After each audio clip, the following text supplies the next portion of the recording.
अस्सलाम वालेकुम वरहमतुल्लाहि वबरकातुहू। लड़कियों को बुराई के जाल में फंसने से कैसे रोकें, ये एक अहम मुद्दा है। और कई लोगों ने मुझसे भी सवाल किया कि इस तरह का एक वीडियो बनाएं जिसमें कुछ सजेशन हो, कुछ ऐसी चीज़ें बताई जाएं, ख़ास बातें जिसको जहन में रखा जाए। देखिए, जब दीन ख़त्म होता है या घरों से जब दीन ख़त्म होगा तो बहुत सारी बुराई होंगी, और उस बुराई में कभी न कभी घर का कोई ना कोई फ़र्द आ जाएगा।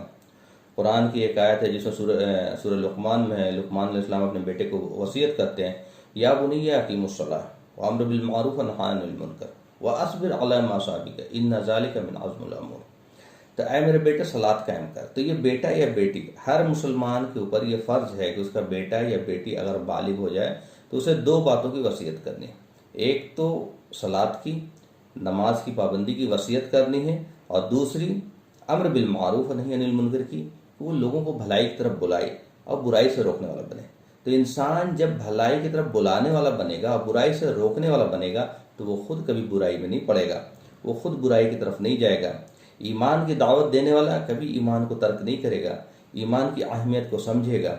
हमारे यहाँ सबसे बड़ी प्रॉब्लम क्या है, ख़ासकर इवन दीनदार घरों में, कि हमारे यहाँ बेटा और या बेटी बालिग हो जाने के बावजूद हम उससे डिस्कशन नहीं कर रहे, हम उनसे बातें नहीं कर रहे, हम उनसे खुलकर बातें नहीं कर रहे।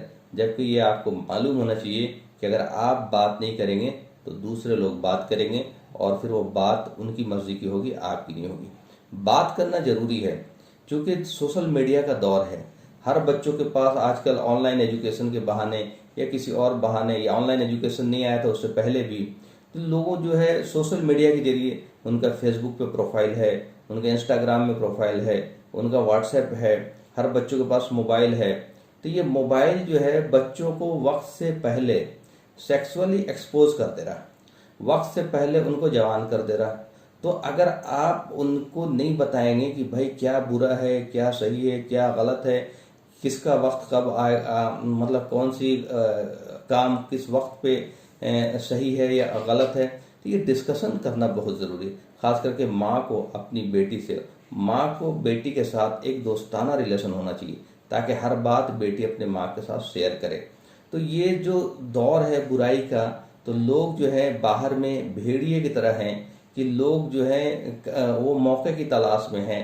ख़ास करके लड़कियों को जो प्यार के नाम पे उनको एक्चुअली फंसाया जाता है। एक्चुअली उनको प्यार नहीं होता है, उनको उनके जिस्मों से मतलब होता है, और वो लड़कियां नहीं समझ पाती हैं, क्योंकि लड़कियां जज्बाती होती हैं। जो टीनेज होता है वो एक ख़तरनाक एज होता है। एक तो जज्बाती होती हैं, और दूसरा वक्त से पहले उनको सेक्सुअली एक्सपोज कर दिया जा रहा है, ये सोशल मीडिया के ज़रिए, जो ये बड़ी ख़तरनाक बात है। इसलिए कई बार लोग जो है अपने जज्बात पे कंट्रोल नहीं रख पाते, और एक सामने वाला इंटेंशनली प्यार के झांसा दे करके उसको एक्सप्लॉइट करता है, तो वो समझ ही नहीं पाती है कि एक्चुअली ये प्यार है या हमें फंसाया जा रहा। जब तक उसे समझ में आता है तब तक काफ़ी देर हो चुकी होती है, और ये देर इतनी हो जाती है कि फिर वो न बेचारी घर की रहती है, न घाट की होती है, और उसके ऊपर इतना जुल्म होता है, और उसको यूज़ एंड थ्रो कर दिया जाता है। कई बार उसे बेच दिया जा रहा है। कई बार बाहर मुल्कों में, जैसे यहाँ तक मैंने सुना है कि दुबई में जो बड़े बड़े रेस्टोरेंट हैं, बड़े बड़े जगह पे जहाँ पे लड़कियाँ काम कर रही हैं, तो वो लड़कियाँ एक्चुअली वहाँ ये बताया गया कि मतलब ये बता के घूमने के लिए ले जाया गया कि भाई मैं यहाँ जॉब करता हूँ या दुबई में जॉब करता हूँ, और वहाँ बेच दिया गया। तो अब वो लड़कियां किस मुंह से अपने घर लौटे, क्योंकि उनके माँ बाप जो हैं इतने नाराज़ हो जाते हैं कि भाई मेरे लिए बेटी मर गई, मेरे लिए। देखिए, दो चीज़ें हैं, एक तो उनके ऊपर वो जुल्म कर रहा है, और दूसरा हम भी जुल्म कर रहे हैं। उसके लिए रास्ता खुला रखें, उसके लिए तौबा का रास्ता खुला रखें। अगर किसी भी वक्त उसको लगे कि मुझसे गलती होगी और वो लौटना चाहे, तो उसको लौटने का रास्ता खुला रखें। ये बहुत बड़ा जुल्म होगा। एक तो जुल्म उस बेचारी की नादानी की वजह से हो गई, और उसको फंसाया गया, उसको ट्रैप किया गया, उसको जानवरों की तरह इस्तेमाल किया गया, उसको सेक्सुअली अब्यूज़ किया गया, अननेचुरल सेक्स किया गया, और उसके बाद उसको कहीं बाजार में बेच दिया गया या कहीं कुछ करने को मजबूर किया गया। अब वो घर लौटना भी चाहे तो उसके माँ बाप एक्सेप्ट करने को तैयार नहीं, सोसाइटी एक्सेप्ट करने को तैयार नहीं। देखिए, तौबा का दरवाज़ा तो अल्लाह के यहाँ भी हमेशा से खुला है।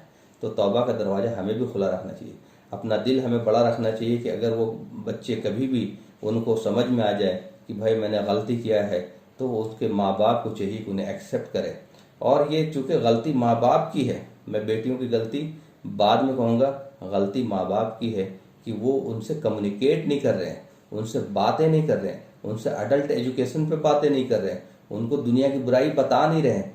उनको लगता है भाई मेरी बच्ची तो बहुत नेक है, मेरी बच्ची तो बहुत ही, मतलब कई बार ऐसा भी हुआ है कि मोहल्ले के कोई अगर शख्स उनकी बेटी के बारे में शिकायत करे तो नाराज़ हो जाते हैं कि भाई मेरी बेटी, देखिए सबकी बेटी नेक होती है, सबकी बेटी अच्छी होती है, लेकिन शैतान भी साथ में लगा हुआ है, वो कब बहका देगा ये हमें नहीं पता।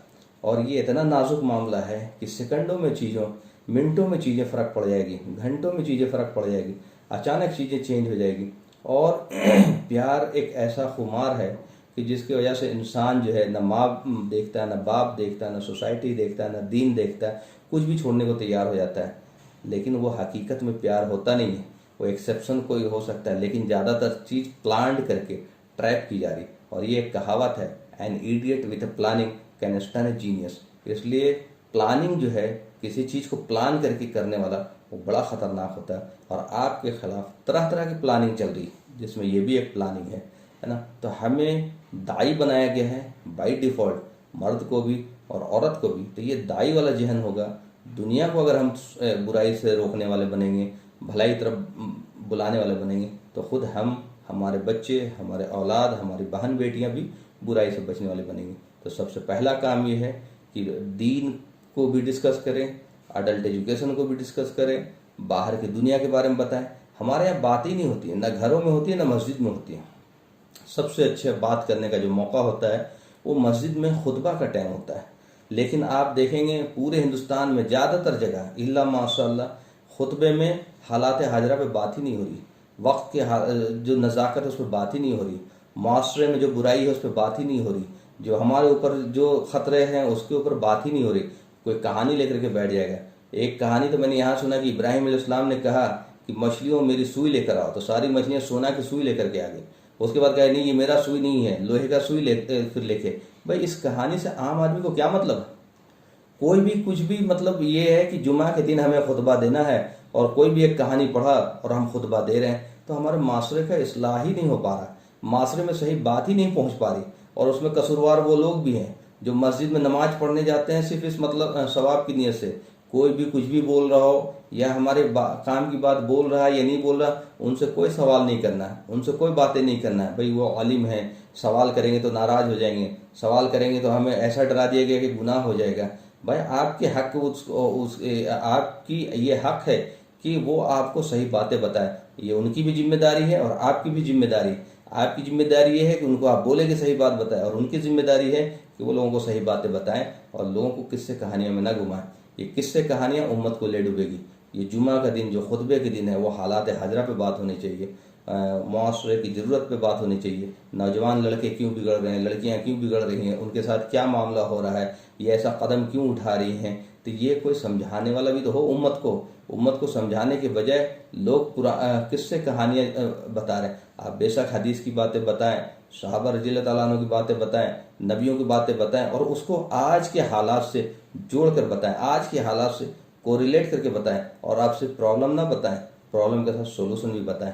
तो ये ज़रूरी है कि हम डिस्कस करें अपने बच्चों से, बेटा से, बेटी से, घरों में डिस्कशन हो, ताकि उसको पता चले कि भाई दुनिया इतना अच्छा नहीं है जितना हम समझते हैं। लोग फेस वैल्यू पे चले जाते हैं, फेस वैल्यू पे नहीं जाना है। हमें देखना है कि भाई समाज में जो बुराई है वो किस वजूहात से है। वो इंसान अच्छा भी हो सकता है, बुरा भी हो सकता है, उसका क्या इंटेंशन है, क्या मकसद है, ये सारी चीज़ जान के, जो कि ये ज़िंदगी का फैसला हो जाता है और ये बहुत बड़ा फैसला हो जाता है। और लड़कियों की ज़िंदगी बर्बाद हो जाती है। कोई मजदूर बन के काम कर रही है, किसी पे मतलब सेक्सुअल एब्यूज़ हो रहा है, कोई कहीं और बेची जा रही हैं। तो ये अपने बच्चियों को बचाइए और उनको लौटने का मौका ज़रूर रखिए। क्योंकि और सबसे बड़ी जो है हमारी सोसाइटी में जो बुराई है, जो जहेज की लानत है, उसको ख़त्म करें और वक्त पे शादी करें। ये नहीं कि अभी बच्ची पढ़ रही है तो अभी तो अच्छा रिश्ते ढूंढ रहे हैं, तो बाप को कई बार रिश्ता ही पसंद नहीं आता है। उनको बोले कि ये नहीं नहीं, तो मुझे तो बिजनेसमैन पसंद नहीं है, मुझे तो नौकरी वाला पसंद है। किसी को मतलब सरकारी नौकरी वाला पसंद है। इस तरह से बच्चियों को मतलब डिले करते जाते हैं और बाद में मामला जो है वो ख़राब हो जाता है। तो इस तरह से एक जहेज की लानत है, और एक शादी जो है एक ज़रूरत है, एक रिक्वायरमेंट है, लेकिन उसमें इतना चूज़ी हो जाते हैं कि उसमें वक्त ही निकल जाता है। और लड़कियों को भी चाहिए कि उनका ईमान बचा रहे। ईमान अगर बचा करके गई तो हमेशा हमेशा के लिए जन्नत होगा, अगर ईमान बचा कर नहीं गई तो हमेशा हमेशा के लिए जहन्नम होगा। ये हर मुसलमान के लिए कुरान की आयत है, वला यगुर्रन्नका तक़ल्लुबुल्लज़ीना कफ़रू फ़िल बिलाद मतअउन क़लीलुन सुम्मा मअवाहुम जहन्नम बिइसल मिहाद। देखो, तुम्हें दुनिया में लोगों का चलना फिरना धोखे में न डाले। ये मता, ये दुनिया के ऐश व आराम और ये राहतें बहुत थोड़ी हैं, लेकिन हमेशा का ठिकाना फिर जहन्नम हो जाएगा। व आखिरु दावाना अल्हम्दुलिल्लाहि रब्बिल आलमीन।